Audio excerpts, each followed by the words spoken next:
Hi everyone. आज मैले theorems of circle लिएर आएको छु. पहिलो theoremमा जाउँ. The central angle of a circle is double of inscribed angle. Inscribed angle भनेको angle at the circumference हो, standing on the same arc.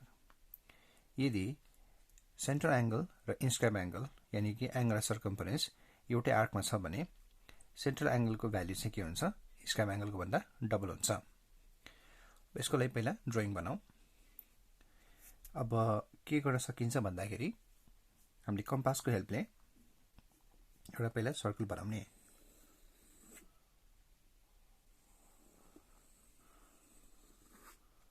है त्यसपछि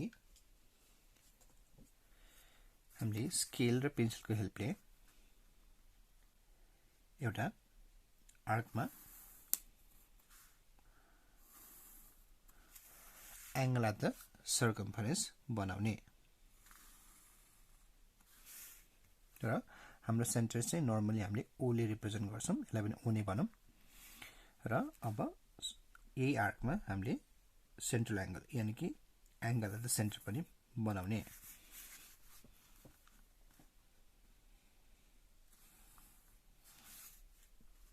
यसो गरेपछि यसलाई नाम दिऊ ए बी र सी. अब हामी गिवन तिर जाउँ.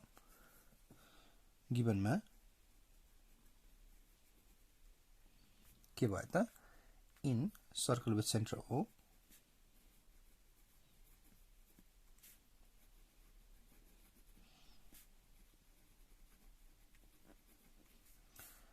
angle BOC is central angle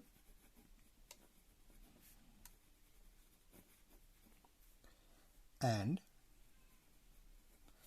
angle BAC is circumference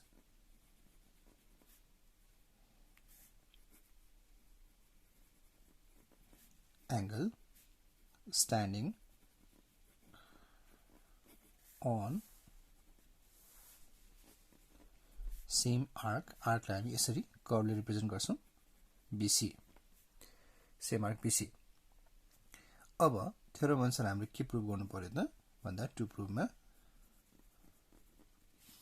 यो जुन चाहिँ हाम्रो इन्स्क्राइब एंगल छ त्यो भन्दा चाहिँ यो सेन्टरमा बनेको एंगल चाहिँ डबल हुन्छ भनेर प्रुभ गर्नु पर्यो. यानी कि angle BOC equals to twice of angle BAC. यो हाम्रो प्रुभ गर्नु पर्छ. अब यो यतिकै प्रुभ नहुने भएकोले हामीले यसमा के गर्नु पर्छ त भाइ बहिनीहरु भन्दा कन्स्ट्रक्सन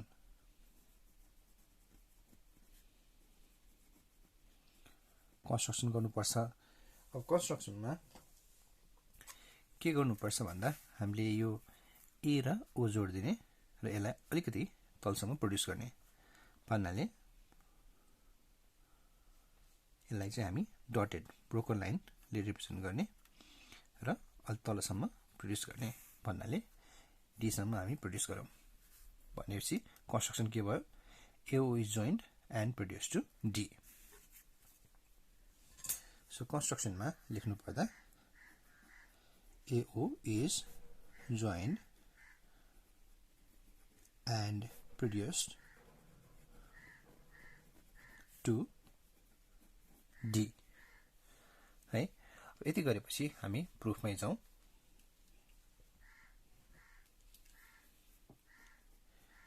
प्रुफमा हामीले के चाहियो त भाइ बहिनीहरु भन्दाखेरि स्टेटमेन्ट्स र रिजन्स.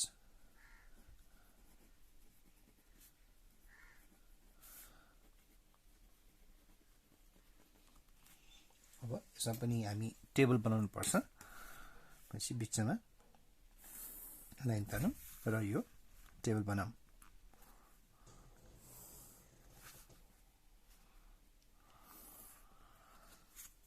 अब कन्सेप्टको कुरा गर्नु पर्दा यो जुन एंगल हाम्रो छ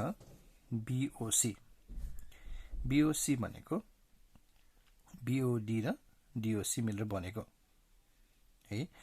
त्यसकारण अब यो एंगल को रिलेसन हामीले यो दुईटासँग निकाल्न सक्यो भने हाम्रो के हुन्छ त सेन्ट्रल एंगल र इन्स्क्राइब एंगलको रिलेसन आउँछ। पछि यसमा के छ त्यो हेरौँ पहिला। भनेपछि यो कन्स्ट्रक्सन गरेपछि यो ओबी ओए चाहिँ radius of circle per equal हुन्छ। त्यसरी नै ओए र ओसी पनि रेडियस अफ सेम सर्कल भनेर इक्वल हुन्छ। त्यसपछि यो दुईटा इक्वल भएपछि यो ओएबी ट्रायंगल आइसोसलेस भयो भनेपछि यसको बेस एंगल इक्वल हुन्छन् भन्नाले यो र यो एंगल के हुन्छ इक्वल हुन्छ। पनि बुझ्नको लागि यो एक्स भयो भने यो हाम्रो यो बीओडी यो बीओडी पार्ट के हुन्छ 2x हुन्छ। कसरी x triangle equals to sum of two enter opposite angles. त्यसरी नै यतापट्टि कुरा गर्नु पर्दा यो ओए र ओसी इक्वल भएपछि ओएसी पनि के भयो आइसोसलेस ट्रायंगल भयो। त्यही कारणले गर्दा यहाँ पनि बेस एंगल्स कुरा गर्नु पर्दा यो एंगल र यो एंगल यानी कि इक्वल साइड को अपोजिट एंगल्स के हुन्छ इक्वल हुन्छ। त्यसो भने यो y हो भने DOC यो दुईटाको लागि के हुन्छ एक्स ट्रायंगल हुन्छ। सो हाम्रो यो जुन चाहिँ छ DOC यो DOC चाहिँ y + y भएर के हुन्छ 2y।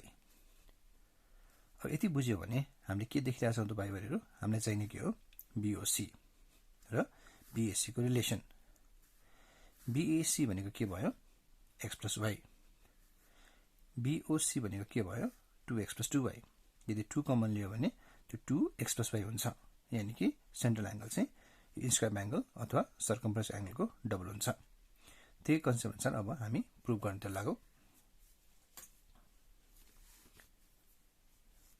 अब फर्स्टमा अघि भने जस्तै सुरुमा के गर्नु पर्यो भन्दा सुरुमा OA = OB = OC।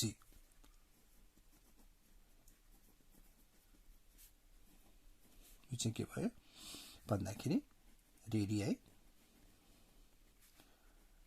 Of same circle.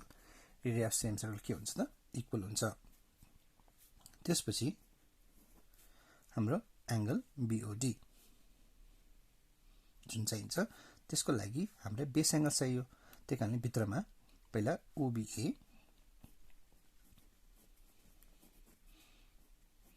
equals to OAB हुन्छ। अब यसलाई सजिलोको लागि हामीले एक्सपेरिमेन्ट सपोज गर्न सक्छौं लेट। सो यो चाहिँ किन यो चाहिँ कारण OB = OA भएकोले। त्यसरी नै अर्को कुरा हाम्रो यसकै सेकेन्ड नम्बरमा हामीले गर्न सक्छौं। नभए यतापट्टि एंगल जुन छ OAC = angle OCA। Angle OAC = angle OCA = y। यो पनि लेट गरौँ। यो लेट नगर्दा पनि हुन्छ तर भाइ बहिनी सजिलो हुन्छ भने यसो गर्नुभयो भने तपाईले गर्न सक्नुहुन्छ। यसको कारण चाहिँ OA = OC यति भयो। अब यसपछि हामीलाई के चाहियो एंगल BOD। एंगल BOD जुन छ त्यो भनेको के भयो angle OBA + angle OAB। Angle OBA + angle OAB। So यो भनेकै हाम्रो x + x यानी कि एंगल जुन छ BOD भनेको हाम्रो 2x आयो। यसको रिजन चाहिँ के भयो त भाइ बहिनीहरु भन्दाखेरि exterior angle of a triangle is equal to sum of two opposite interior angles। र यो x भएको हिसाबले फ्रम हामीले 2 को स्टेटमेन्ट 2 को 1 पनि भन्न सक्छौं। यसरी नै अब फोर्थमा हामीलाई अब फेरि के चाहियो एंगल DOC चाहियो है। त्यसको लागि हामीले के गर्न सक्छौं भन्दाखेरि यसलाई पनि नम्बरिङ 1 गर्यो भने यो 4 को सट्टामा 3 को 2 भन्दा पनि भयो हैन। सो एंगल के चाहियो एंगल DOC चाहियो। सो जुन छ एंगल DOC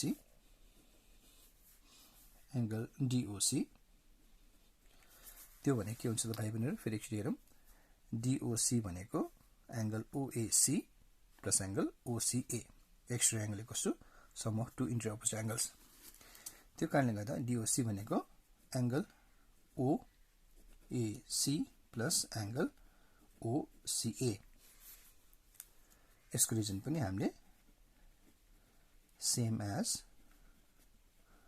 3 को 1 भन्न सक्छौं। यसो रिप्लेस गर्दा अब OAC र OCA भने के हो त भाइ बहिनीहरु y र y। सो हाम्रो फाइनली जुन छ DOC त्यो भने के आयो 2y आयो। अब लास्टमा हामीले के चाहिने सेन्ट्रल एंगल चाहिने BOC चाहिने।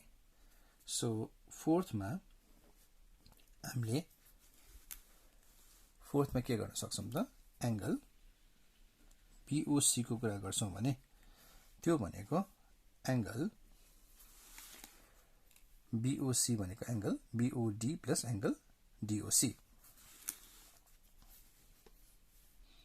Angle BOD plus angle DOC यसलाई चाहिँ हामी होल पार्ट एक्जियम भन्छौं। होल पार्ट एक्जियम यो भनेको पार्ट मिलेर होल बन्छ, पार्ट मिलेर पूरा बन्छ। सो हामीले BOD के प्रुभ गर्ने भयो भने 2x, DOC के प्रुभ गर्यो 2y। यसमा हामीले 2 कमन लियो भने x प्लस y हुन जान्छ। अब ड्राइङमा हेर्ने हो भने हाम्रो x प्लस y भनेको के हो त x प्लस y भनेकै BAC हो। सो यसको ठाउँमा हामीले के राख्न सक्छौं त ट्वाइस एंगल के राख्न सक्छौं ट्वाइस एंगल BAC है। भनेपछि फाइनली हाम्रो प्रुभ गर्नुपर्ने आयो। भनेपछि यसलाई प्रुभ लेखौं। अब यसरी ड्राइङ गिवन टु प्रुभ र कन्स्ट्रक्सन को हेल्पले हामीले के गर्न सक्छौं भाइ बहिनीहरु यो extra angle equals to sum of two enter opposite angle को कन्सेप्टबाट यो सेन्ट्रल एंगल चाहिँ double of inscribe angle standing on same arc भनेर प्रुभ गर्न सक्छौं। यसैमा inscribe angle is half of central angle गर्नु पर्दा पनि यस्तै गरेर लास्टमा यो 2 लाई मात्र उता लगे पनि इन्स्क्राइब एंगल चाहिँ सेन्ट्रल एंगल को हाफ पनि हुन्छ। आशा गर्छु भाइ बहिनीले बुझ्नु भयो होला। नबुझ्नु भएको खण्डमा कृपया कमेन्ट्स गरेर फेरि सुन्न सक्नुहुन्छ। Thank you.